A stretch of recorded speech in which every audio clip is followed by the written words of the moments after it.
Hi dear Nero, നിങ്ങൾക്ക് എല്ലാവർക്കും അന്നാസ് കഫേയുടെ പുതിയൊരു എപ്പിസോഡിലേക്ക് സ്വാഗതം. ഞാൻ നിങ്ങളെ പരിചയപ്പെടുത്താൻ പോകുന്നത് ഒരു മീൻകറി റെസിപ്പിയാണ്. അപ്പം വീഡിയോയിലോട്ട് പോകുന്നതിന് മുമ്പ് അന്നാസ് കഫേ സബ്സ്ക്രൈബ് ചെയ്യാത്ത ഏതെങ്കിലും കൂട്ടുകാരത് കാണുന്നുണ്ടെങ്കിൽ ഒന്ന് സബ്സ്ക്രൈബ് ചെയ്തേക്കണേ. പിന്നെ നിങ്ങൾക്ക് ഈ വീഡിയോ ഇഷ്ടപ്പെടുവാണെങ്കിൽ ഒരു ലൈക്കും, നിങ്ങളുടെ ഫ്രണ്ട്സ് ഇത് കാണണമെന്ന് ആഗ്രഹിക്കുന്നുണ്ട് എങ്കിൽ ഒന്ന് ഷെയറും ചെയ്തേക്കണം. അപ്പോൾ നമുക്ക് വീഡിയോയിലോട്ട് പോകാം. അപ്പോൾ ഞാനിവിടെ എടുത്തേക്കുന്നത് കൊഴിയാള മീനാണ്. നല്ല പച്ച മീനാണ് കിട്ടിയേക്കുന്നത്. അപ്പം ഇത് കറി വയ്ക്കുന്നത് എങ്ങനെയാണെന്ന് നോക്കാം. ഇത് കറി വയ്ക്കാനായിട്ട് നമുക്ക് ഒരു മുറി തേങ്ങ ആവശ്യമുണ്ട്. അപ്പോൾ ഞാനിവിടെ ഒരു മുറി തേങ്ങ മിക്സിയുടെ ജാറിൽ എടുത്തിട്ടുണ്ട്. അതിനകത്തോട്ട് ഒരു 2 ടേബിൾ സ്പൂൺ അളവിന് മുളക് പൊടി നമുക്ക് ചേർത്ത് കൊടുക്കാം. അപ്പം മുളക് പൊടിയൊക്കെ അവരവരുടെ എരിവിനനുസരിച്ച് ചേർത്ത് കൊടുക്കാം. കുറച്ച് മല്ലിപ്പൊടി, പിന്നെ കുറച്ച് ഉലുവാപ്പൊടി ചേർത്ത് കൊടുക്കാം.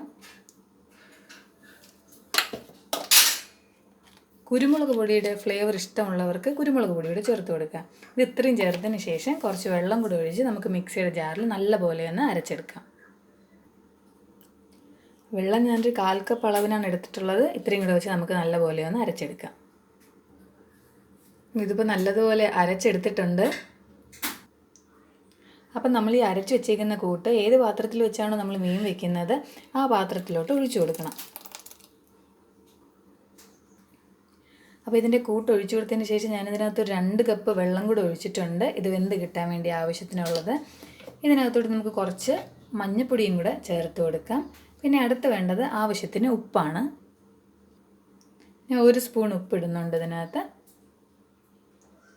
ഇത്രയും ചേർത്ത് കൊടുത്തതിന് ശേഷം നമ്മളിതിനകത്ത് കുറച്ച് പച്ചക്കറിയൊക്കെ ഇടുന്നുണ്ട്. അപ്പോഴാണ് മീൻ നല്ല ടേസ്റ്റ് ആവുന്നത്. കുറച്ച് മുരിങ്ങയ്ക്ക, പിന്നെ ഒരു തക്കാളി, കുറച്ച് പച്ചമുളക്. അടുത്ത് നമ്മൾ ചേർത്ത് കൊടുക്കാൻ പോകുന്നത് പുളിച്ചിക്കയാണ്. ഇത് പുളിച്ചിക്കയൊക്കെ നമ്മൾ ഇട്ട് വയ്ക്കുമ്പോഴത്തേക്ക് കൊളസ്ട്രോളൊക്കെ കുറയാനായിട്ട് നല്ലതാണ്. പിന്നെ അടുത്ത് ചേർക്കാൻ പോകുന്നത് കുടംപുളിയാണ് ചേർക്കുന്നത്. ഇത് കുടംപുളി വെച്ചാണ് ഈ മീൻ വയ്ക്കുന്നത്. കുടംപുളിയും കൂടെ ചേർത്ത് നമുക്ക് നല്ലപോലെ ഒന്ന് മിക്സ് ചെയ്തെടുക്കാം. ഇത്രയും ആയിക്കഴിഞ്ഞാൽ നമുക്കിതിനെ അടുപ്പത്തോട്ട് വയ്ക്കാം. അപ്പോൾ ഞാനിത് അടുപ്പ് കത്തിച്ച് വെച്ചിട്ടുണ്ട്. ഇതിന് നമുക്ക് നല്ലതുപോലെ ഒന്ന് അടച്ചു വയ്ക്കാം. ഞാനൊരു അടപ്പ് കെട്ടി വെച്ചിട്ടാണ് അടയ്ക്കുന്നത്. അപ്പോൾ നമുക്കിത് വേകുന്ന വരെ ഒന്ന് വെയിറ്റ് ചെയ്യാം. അപ്പോൾ നമ്മുടെ മീൻകറി ഇവിടെ നല്ലതുപോലെ തിളച്ചിട്ടുണ്ട്. അപ്പോൾ ഈ തിളയ്ക്കുന്ന സമയത്ത് നമുക്ക് എല്ലാം പാകത്തിന് ഉണ്ടോ എന്ന് നോക്കാം. അപ്പോൾ ഞാനിപ്പോൾ ഇതൊന്ന് ഉപ്പ് നോക്കുവാണ്. ഇച്ചിരി ഉപ്പിൻ്റെ കുറവുണ്ട്. 1 സ്പൂണ് ഉപ്പ് കൂടെ ഞാൻ ചേർത്ത് കൊടുക്കുന്നുണ്ട്. ഇതിങ്ങനെ തിളയ്ക്കുന്ന സമയത്ത് തന്നെ ഞാനൊരു 3 തണ്ട് കറിവേപ്പിലയും കൂടി ഇതിനകത്തോട്ട് ചേർത്ത് കൊടുക്കുന്നുണ്ട്. ഇനി നമുക്കിത് ഏകദേശം ആയിക്കഴിഞ്ഞു ഇപ്പോൾ മീൻ കറി. ഇനി നമുക്ക് ആവശ്യമെന്ന് പറഞ്ഞാൽ ഈ വെള്ളമെല്ലാം ഒന്ന് വറ്റി ഒന്ന് ചേർന്ന് പിടിക്കുന്ന ആ സമയം വരെയാണ് നമുക്കിനി വെയിറ്റ് ചെയ്യേണ്ടത്. അപ്പോൾ നമുക്കൊരു 5 മിനിറ്റ് കൂടെ ഒന്ന് വെയിറ്റ് ചെയ്യാം. അപ്പോൾ നമ്മുടെ മീൻകറി തിളച്ചുകൊണ്ടിരിക്കുകയാണ്. ഈ സമയം നമുക്ക് വേറൊരു അടുപ്പത്ത് കടുക് വറുക്കാനായിട്ട് വയ്ക്കാം. അപ്പോൾ ഇവിടെ കടുക് പൊട്ടിച്ചെടുക്കാനായിട്ട് ഞാനിവിടെ എടുത്തേക്കുന്നത് വെളിച്ചെണ്ണയാണ് എടുക്കുന്നത്. നിങ്ങൾക്ക് ഏത് കുക്കിംഗ് ഓയിൽ വേണമെങ്കിലും എടുക്കാം. വെളിച്ചെണ്ണ എടുക്കുമ്പോൾ അതിനൊരു മണമായിരിക്കും. ഇപ്പോൾ മീൻകറിക്ക് നല്ലൊരു മണം കിട്ടും. അതിന് വേണ്ടിയാണ് വെളിച്ചെണ്ണ എടുത്തേക്കുന്നത്.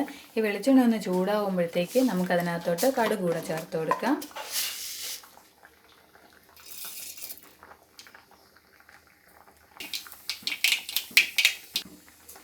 ഇപ്പോൾ ഇവിടെ കടുക് പൊട്ടിക്കഴിഞ്ഞ് അതിനകത്തോട്ട് നമുക്ക് കുറച്ച് വറ്റൽ മുളകും ഉള്ളിയും കൂടെ ചേർത്ത് കൊടുക്കാം. ഞാനിവിടെ 2 വറ്റൽ മുളകാണ് ചേർത്തിട്ടുള്ളത്. അപ്പോൾ ഇതിനകത്ത് ചെറിയ ഉള്ളിയാണ് ഇട്ടിട്ടുള്ളത്. അപ്പം ഉള്ളി അത് നിങ്ങൾക്ക് ആവശ്യമുണ്ടെങ്കിൽ ഇട്ടാൽ മതി. ഞാനൊരു മണം കിട്ടാൻ വേണ്ടിയിട്ടാണ് ഇട്ടിട്ടുള്ളത്. അപ്പോൾ ഇതൊന്ന് ചൂടായി വരുമ്പോഴത്തേക്ക്, ചൂടായല്ല അതിൻ്റെ കളറൊക്കെ ഒന്ന് മാറി വരുമ്പോഴത്തേക്ക് ഒരു കറിവേപ്പിലയും കൂടെ നമുക്ക് ഇട്ട് കൊടുക്കാം.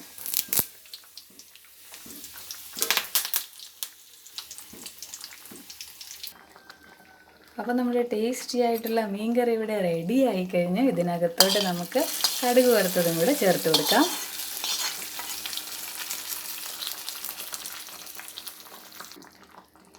അപ്പോൾ നമ്മുടെ ടേസ്റ്റി ആയിട്ടുള്ള മീൻ കറി ഇവിടെ റെഡി ആയിക്കഴിഞ്ഞു.